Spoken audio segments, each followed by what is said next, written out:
I think one of the biggest things I've learned, well, two things.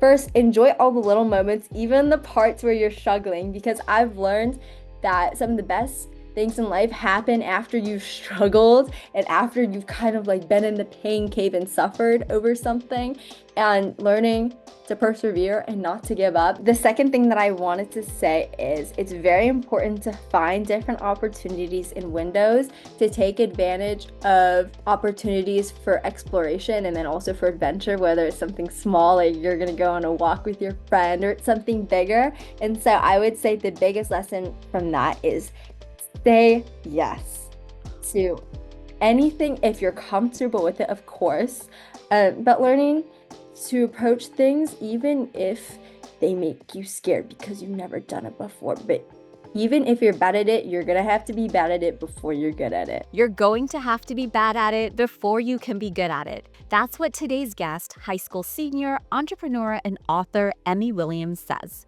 And while most of us know this to be true, our education systems oftentimes are not really designed to nurture that mindset from an early age. In fact, they often do the opposite. This episode marks the start of a new series that we're calling The Spark Effect. Because even though curiosity, experimentation, learning through failure are the mindsets and skills that we say we value, our grading systems often become the barrier. The Spark Effect is about what happens when we pay attention to young people who are learning anyways, by building, by trying, by reflecting, and doing work in the real world. This is where we're going to focus on young people, not as potential or future leaders and creators and people someday, but as young people already doing meaningful work in the world now. These are young sparks. They're not waiting for permission. They're building projects, they're testing ideas, they're sharing their thinking, and they're learning who they are by doing. The spark effect is about what happens when curiosity meets action and when confidence is built through practice, and when learning extends far beyond the classroom. Emmy Williams is a powerful example of this. When I first met her, she wasn't asking if she was ready to be an author or an entrepreneur. She was already becoming these things, step by step, with purpose, with mentors, but above all, with the willingness to start before things felt really clear. This conversation isn't just about what Emmy has done. It's about what becomes possible when we stop telling our young people to wait and start paying attention to the sparks that they already have in motion. I begin by asking Emmy where she got the confidence to say, I'm going to be an author and an entrepreneur, when things like this were not really being assigned to her in school. I think for me, a lot of the confidence has come from all the stuff I've done before. One of the things that I really believe in is taking baby steps. So if you have a really big goal in mind, instead of letting it overwhelm you, what I would do is when I was little, and also my book was a part of a Girl Scout Gold Award project. And so, kind of working up to that, I had smaller, more milestone projects. So, for example, I had my Girl Scout Silver Award in fifth grade, my Bronze Award in fifth grade, and then my Silver Award in about seventh or eighth grade. And so each project we would become bigger and the problem would become more expansive. And so you would have all of these different opportunities to learn how to approach leadership in different ways. And so for me, that was something that gave me a lot of confidence. And then also what I think gave me a lot of confidence was the network that I have both in my family and then in my own community. And people like you, Dr. Sabba, I'm just so lucky that I'm able to have you as a mentor and then also as someone that I can just look up to in general. And so I think both taking baby steps, believing in myself, and then also having a really good network of people that I can trust on and lean on for the different aspects of what I want to achieve is something that has allowed me to flourish for being an author, a published author, having my book, and doing all the other things that I've done in high school so far. One of the things that really stood out to me as Emmy talked about her Girl Scouts experience was how much of what she learned had nothing to do with content, but it had everything to do with people. It had to do with things like mentorship, responsibility, learning how to work through challenges, building confidence by doing things alongside adults who believed in you. Now, what's interesting to me is that in this age of AI, we're often searching for entirely new ways to teach human skills. But what I'm starting to notice is that many of the qualities that have been nurtured for decades through programs like the Girl Scouts have always been spaces where young people are practicing these human skills. Things like collaboration, resilience, leadership, and purpose, but all in real world contexts, not through lectures, but they're doing this through experience, reflection, through building, and through community. That's why this year, we're really excited to have launched a new experience for young people that can be integrated into any core curriculum class. It helps young people practice judgment, reflection, and storytelling, skills that AI can't replace. We're calling this the Future Ready Student. It's a course experience that's designed to help young people turn everyday learning into portfolios that show how they think, decide, and grow over time using AI.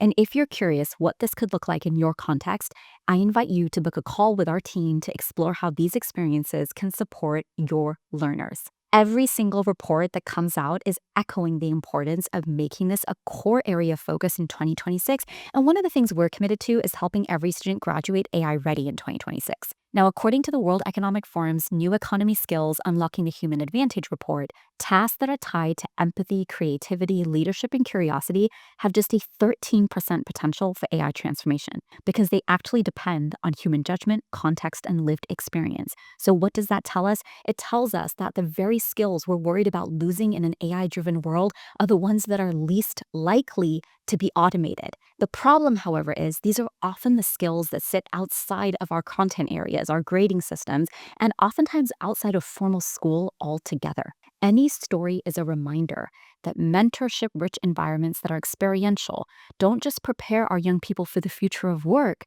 they help our young people figure out who they are becoming. Now, one of the questions that comes up again and again in conversations about AI in education is how do we make space for experiences like mentorship, collaboration, and purpose without having to throw out our curriculum altogether because we're barely able to do what it is that we need to do now?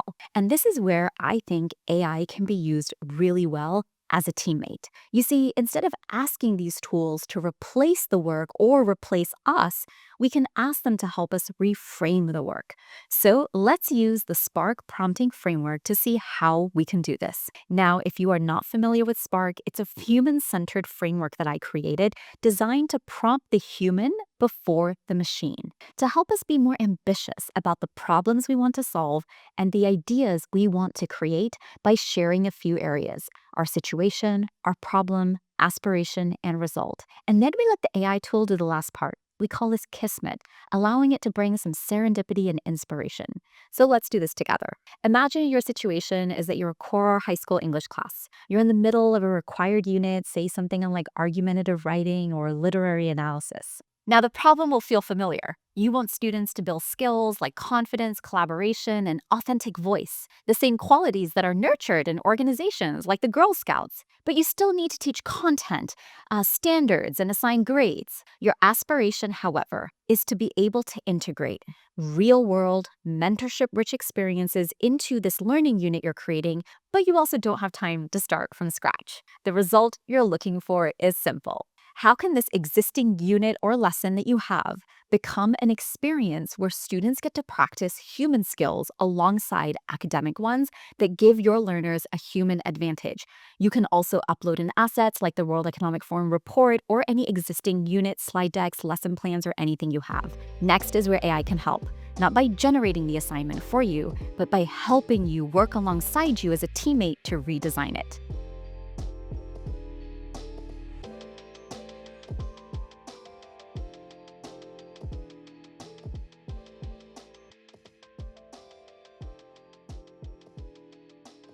Now, let's head back to Emmy to share some of the experiences she had early in her life that she says gave her the confidence to dream bigger about what she believed she could create and contribute to the world. Well, I guess the projects kind of revolve around, at least for me, giving back to the community. And when I say giving back, I mean finding ways of helping certain groups of people in my community that I know that my not even expertise, but just kind of like the abilities that I have are able to help them. And so I would say the first project was probably my Girl Scout Silver Award project.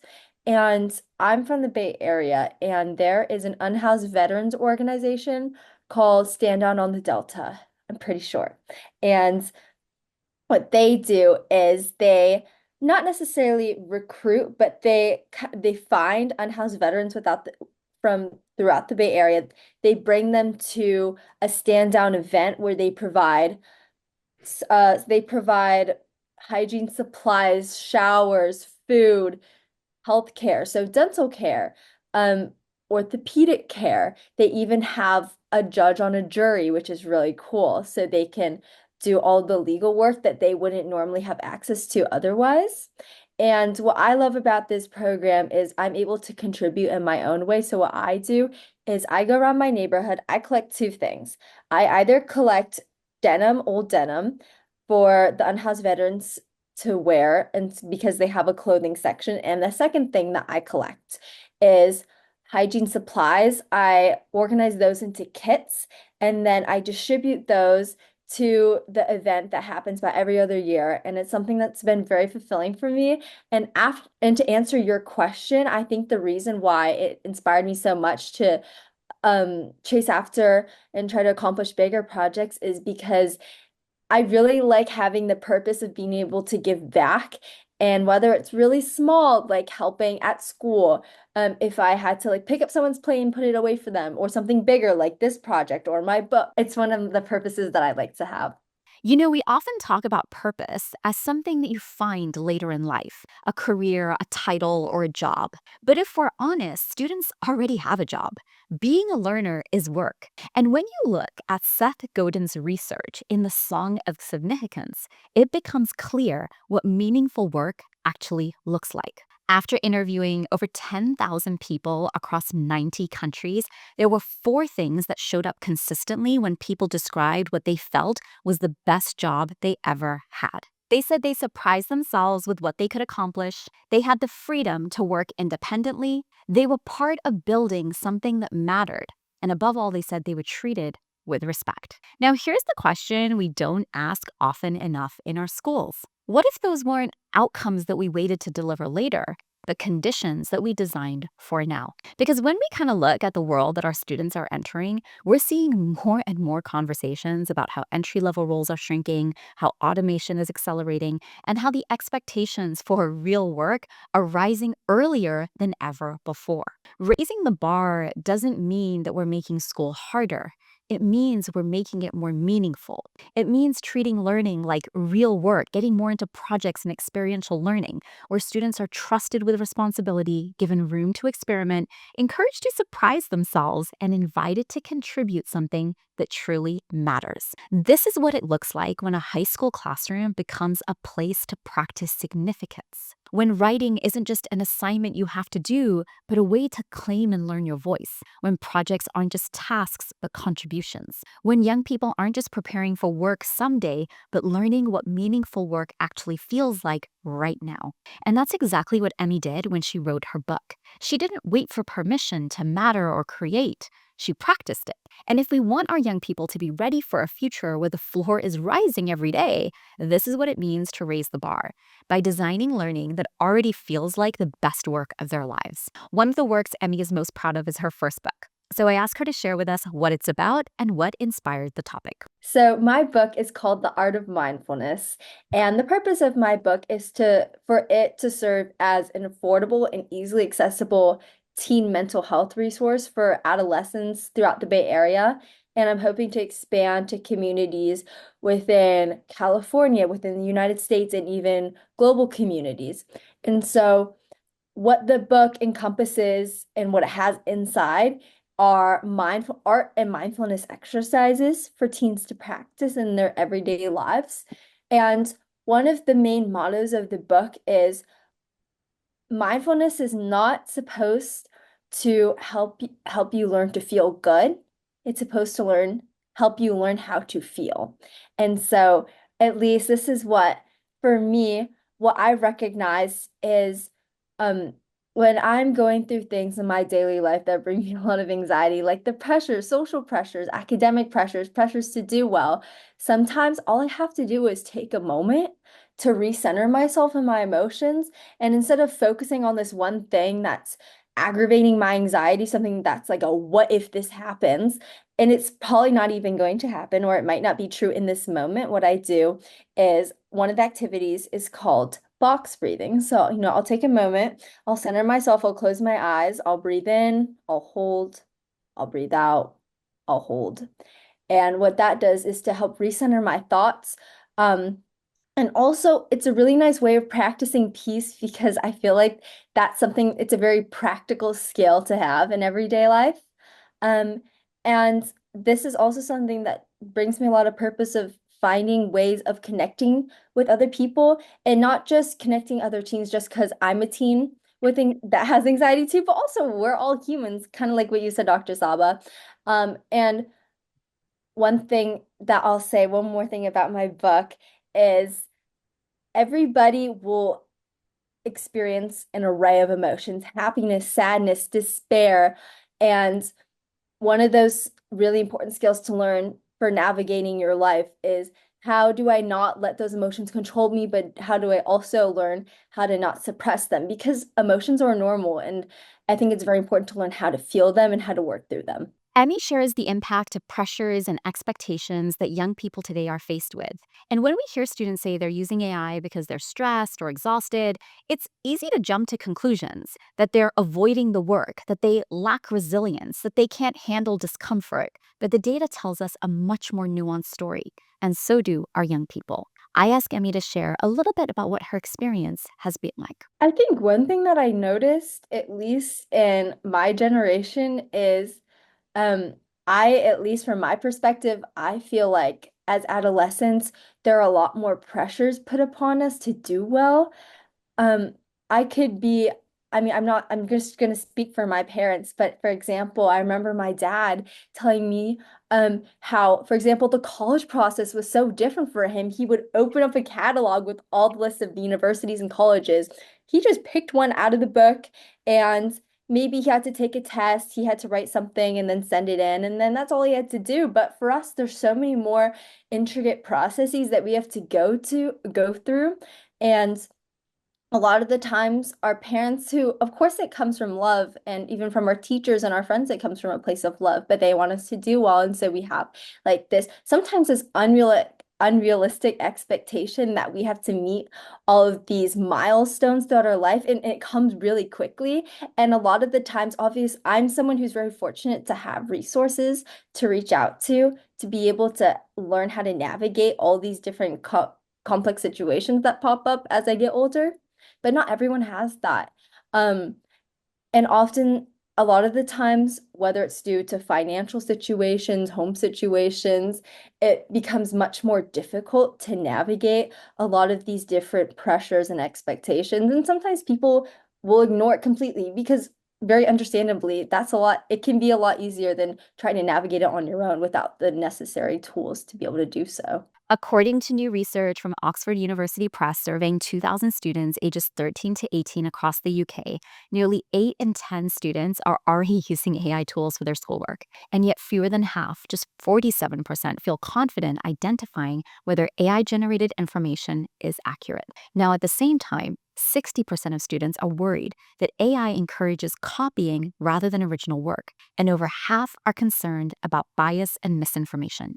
What's striking to me is this: students aren't asking for less guidance, they're asking for more. Nearly half of students want support from teachers to help them understand what AI content is trustworthy, and a third are saying that they don't actually even feel like their teachers are confident using AI tools yet themselves, let alone ready to help them. So when students turn to AI, it's not always about taking a shortcut. It's often about managing pressure and trying to figure out what's going on around them. In our own work with our partners, when we ask young people why they're using AI, the top two reasons are the same again and again. I want my work to be perfect. I was stressed and tired. That's not a motivation problem. That is a learning design problem, or worse, a systems problem.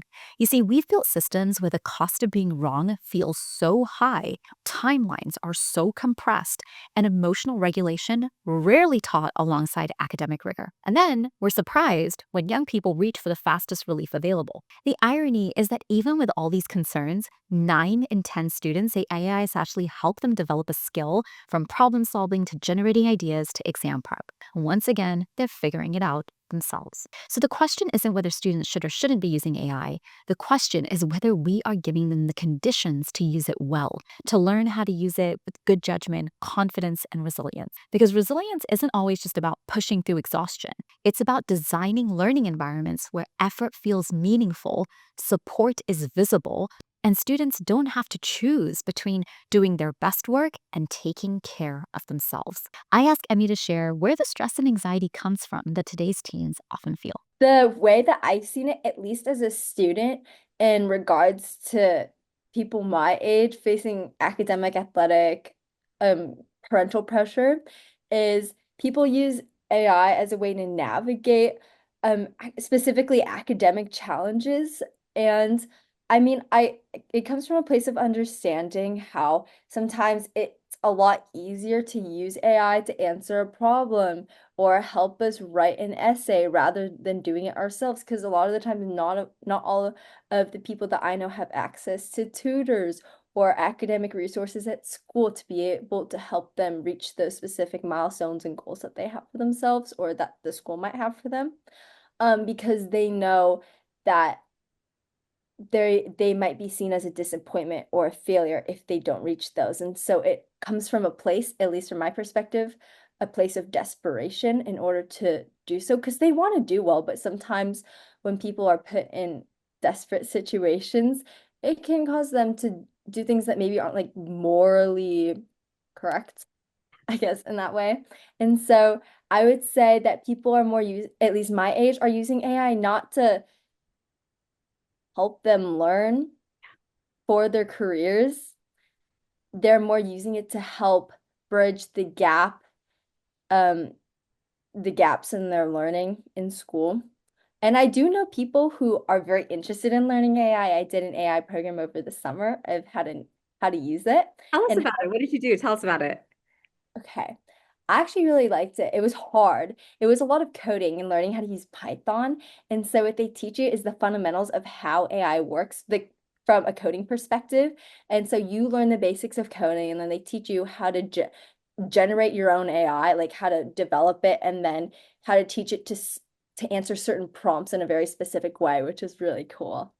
Well, that's amazing. That's amazing. But I think, no, going back to your point though, is that I do think that like that pressure that people are facing does become then like kind of like it puts you in that moral dilemma, right? Like, should I do this? Should I do that? But I'm trying to solve this problem. But in trying to maybe solve the problem of like solving for that academic challenge, what are you losing in the process of maybe more long-term things? Do you see that a lot or? I do. And also, I also see the gap between schools, both primary, middle school, high schools, and then even collegiate schools. They don't always, at least in my opinion, provide the resources to learn how to use it. For my school, that's, I would say, kind of very progressive. They want to teach us very practical life skills. The one thing that they're very against is AI, and they don't want to use it in any certain. Really? Yes, it's so strange, at least for me, because I understand that there are going to be most companies are going to want their applicants to have a basic understanding of how to use AI in the context of their role and position and how it can further the things that they can do and make it more efficient. One of the things that Emmy names so clearly is that using AI isn't just a technical choice, it's a moral one. And that's why a core part of AI literacy for young people has to be learning how to make wise decisions when they use these tools and having experience learning how to do that. Not every use of AI is right or wrong. Most of the time, students are navigating this gray space alone. Time pressure, expectations, fear of falling behind, wanting their work to be good. These are all the things they're grappling with. And that's exactly why we created the WISE framework. You see, WISE isn't about a set of rules that you hand out. It's about reflection and decision making. A set of 4 questions that anyone can use to self assess, but especially students, how they're using AI. How is it affecting their well being and the well being of people around them? Are they using AI with integrity in a way that's honest and fair? What skills are they learning and what might they be losing along the way? And is it even helping them engage more deeply with what it is they're doing? We teach this not through lectures, but through scenarios, real moral dilemmas that students are facing every single day. And we then take the same questions and apply them as part of a rubric for assignments, anywhere where AI is showing up or being used. Because judgment only develops when it's practiced. The idea shows up beyond schools too. The CEO of LinkedIn recently said that every single person should be able to answer this interview question. Tell me a story about a time you used AI at work or at home. And when you say story, what you're really asking for is beginning, middle, and end. For young people, we change this to school. What made you curious? What sparked your use of AI? What happened along the way? Who was involved? What decisions did you make? Who did you consult and collaborate with?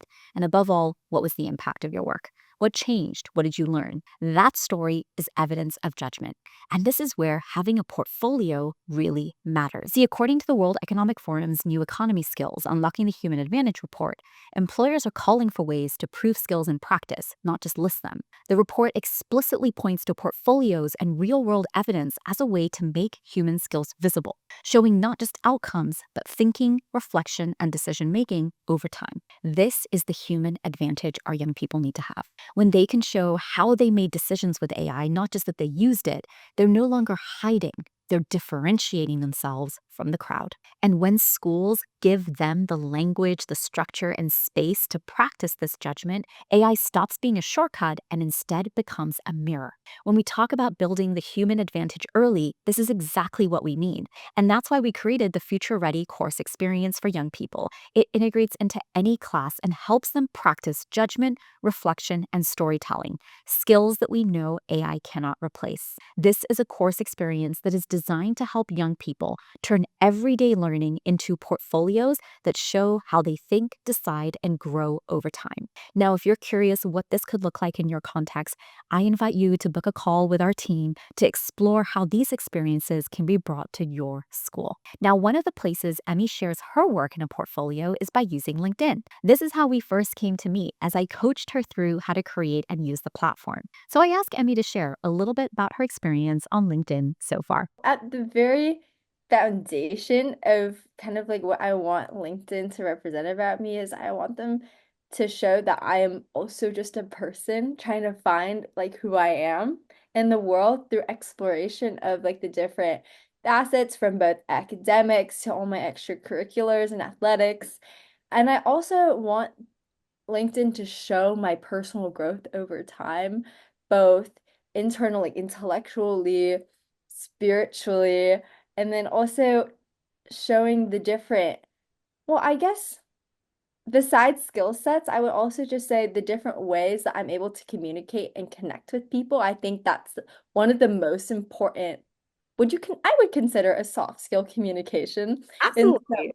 and so I would say I want to demonstrate the different ways that I can communicate and connect with people because I'm kind of starting to see how in my career when I once I go into college and then once I graduate, it's going to change a lot. And I think one of the biggest things is learning how to pivot successfully comes from learning how to communicate successfully and learning how to connect both what I know how to do and how that can translate into something else, like a certain need from a certain group of people, a company, or something else in general.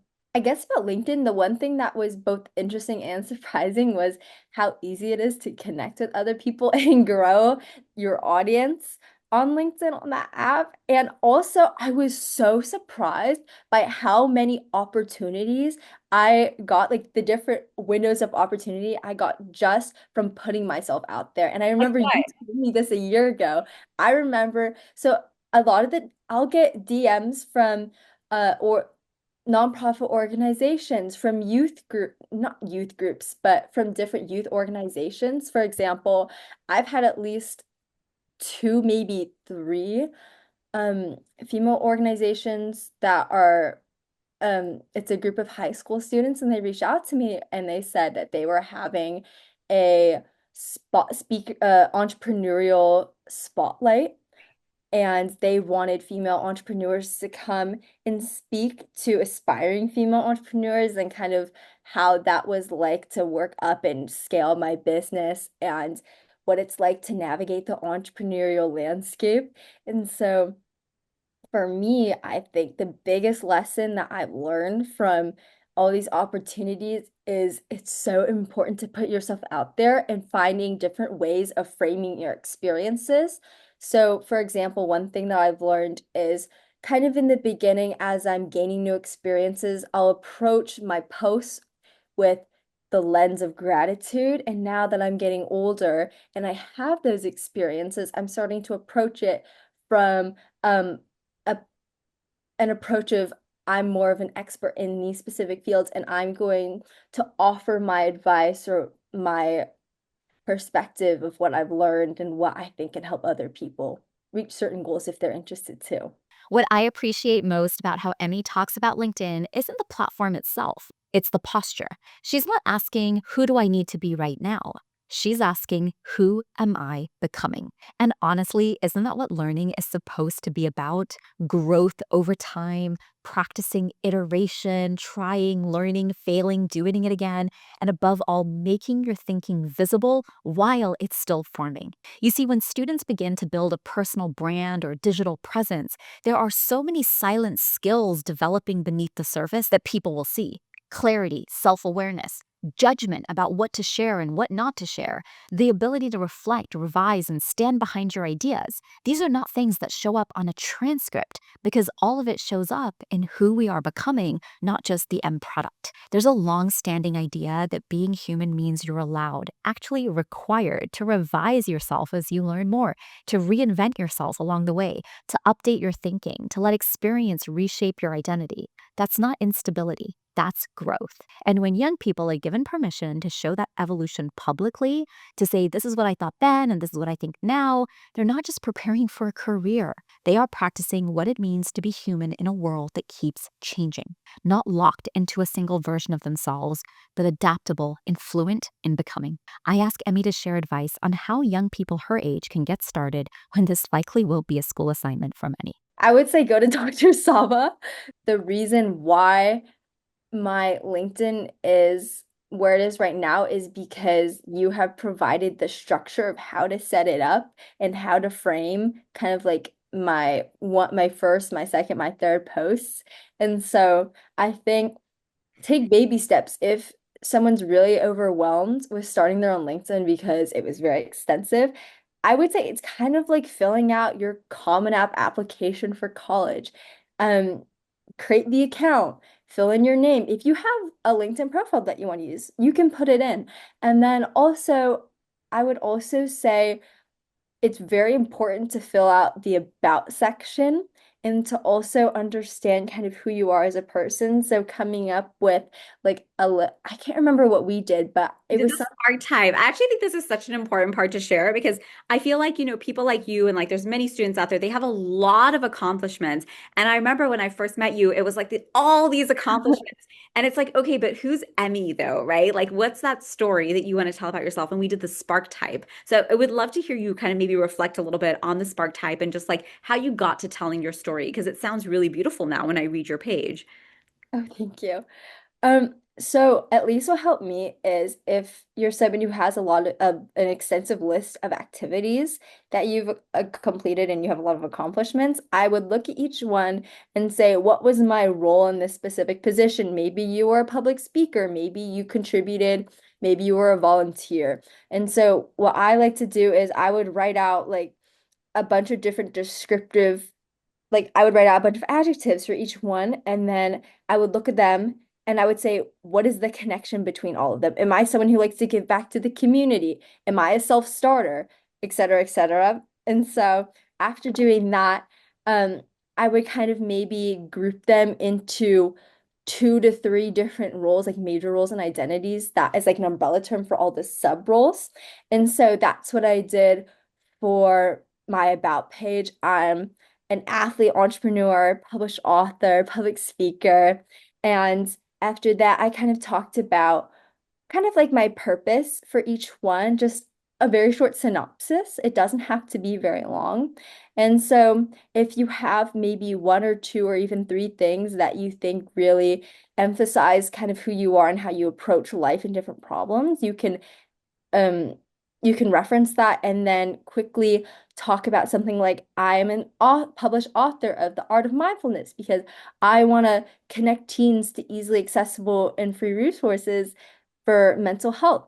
And so you could do something like that. And then after you do your about page, you can go into all of your other activities. You can add them in. You can also, one thing I learned is if you ever have any certificates, like maybe you completed a meta course or you took like a medical program at Stanford over the summer, put those in, do a description. And then the very most important thing is LinkedIn is about telling your story. And you have to do that through photos. Make sure at events, take photos, and they don't have to be you posing in a suit and a tie or a fancy dress. Make sure it's authentic because you're here to tell your story and you want to make sure that you're showing your true self and not someone that you want other people to like. One of the most powerful things Emmy is doing, often without it being labeled this way, is assessment. Not through tests, not through grades, but through stories. When she shares her thinking, her process, and her growth publicly, she's doing what every employer today is asking for. She's making experience visible.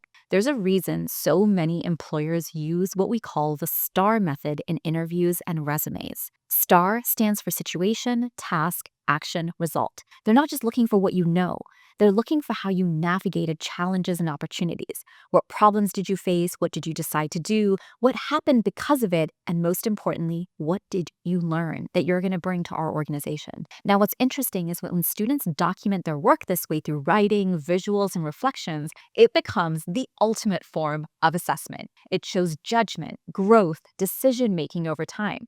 Now, entrepreneur Daniel Priestley talks about this in a different context. He talks about this as a marketing idea. He has a method called 7-11-4, where it suggests that trust is built through repeated, meaningful exposure over time, hours of engagement, multiple touch points across different platforms. But when you take away the marketing speak, what's underneath is actually something deeply human. Familiarity builds trust, consistency builds credibility, and stories told one after the other compound. So the real question is, why do we wait until adulthood to teach this? Why do only a select few get to do this? Imagine if we help young people practice telling stories about their learning earlier, using frameworks like STAR not to just perform, but to reflect. We wouldn't just be preparing them for interviews, we'd be helping them build their human advantage in an AI world. Because in a world where skills can be automated, the ability to make meaning from experience and then communicate that with clarity is what is going to differentiate people from others. And that's exactly what Emmy is already doing. She's not just sharing outcomes, she's sharing her process. She's not just showing finished work, she's documenting her growth for people to see. Which is why this feels like such an important moment to pause and turn the lens toward educators. Because if storytelling, reflection, and decision making are what actually build the human advantage, then the question becomes, how do we bring this experience into classrooms with intention? So I ask Emmy, for educators who are listening to this and wondering where they can start, what advice would she give them for helping young people be able to tell stories about their learning, especially in a world where AI is just now part of the process? The easiest things that teachers can do to help support students reach their goals outside of school is by offering them their support and their time. And that's one of the, especially if these teachers have that to offer. So, for example, if they have time during lunch, if maybe a meeting got canceled or they have office hours, offering that support, not just for academics, but also practical support, I think is very beneficial. And for also students to know that they have that connection with someone and a mentor that they can look up to. Um, and one thing that I remember from one of my humanities teachers, she's my favorite humanities teacher. This last January, I was a speaker, and then also I led my own lesson or session at UCSF's Teen Mental Health Summit earlier this year. And I remember the day before, I was preparing all of my teaching notes, and I was so nervous because I've never taught anyone like in this setting before. And I remember my teacher was walking past and I was at school. It was like 4 p.m. and I was so nervous and I was like, "Hi, I have a question for you. Would you be able to help me?" And she was like, "Yeah, of course." I felt so terrible because I'm pretty sure she was walking to her car to go home, but she stayed with me for almost an hour just to answer my Wow. questions because I looked up to her as um a teacher and just like I was asking her different questions of how she approaches education and then also how do I talk to like how do I talk to my students without them feeling belittled because they're being taught by someone their own age or how do I approach these lessons? How do I keep it engaging?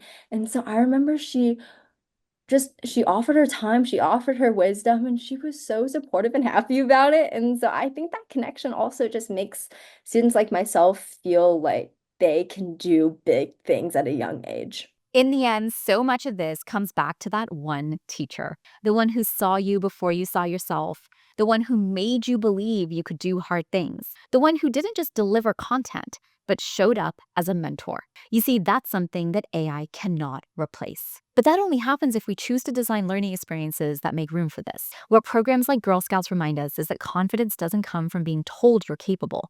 It comes from being trusted with responsibility, supported through challenges, and being surrounded by people who believe growth is possible.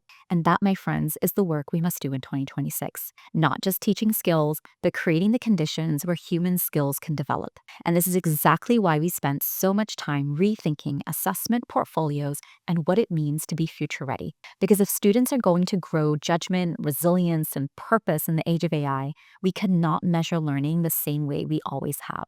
That's why I partnered up with my friend Katie Page to create Smarter Assessment, to help educators design assessments that value thinking, process, and decision making, not just the product and final answers. And it's also why we built the complimentary Future Ready student course. It's a playbook for the skills that AI can't replace, a practical guide for helping young people build voice, judgment, and real world evidence of their learning.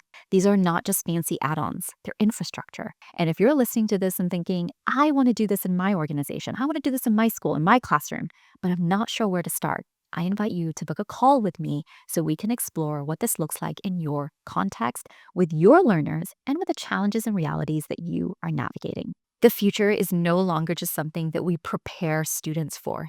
It's something that we have to invite them in to practice. And sometimes all it takes is that one teacher choosing to design learning that helps students believe they can do hard things. Besides LinkedIn, which is my like very professional page, also have my more casual professional page on Instagram.